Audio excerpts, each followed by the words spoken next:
sa kaalaman po ng lahat, nandun po ako kahapon sa DILG. Nakausap ko po si Undersecretary Corbera. Ang sabi niya po sa akin, gawa daw po ako ng formal letter na kung ano ang gusto kong gawin ng DILG at yun ang gagawin po niya.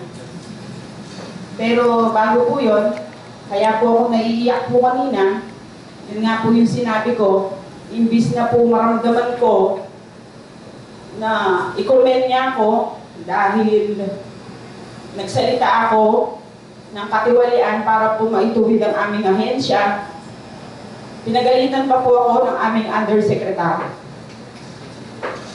At sinabi niyang dinadrag ko ang institusyon sa mga media, sino po ba ang lalapitan ko?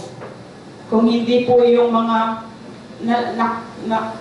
kung hindi po yung alam kong makakatulong sa akin na maging transparent ang lahat ng magiging investigasyon. Kaya po ako lumapit sa media.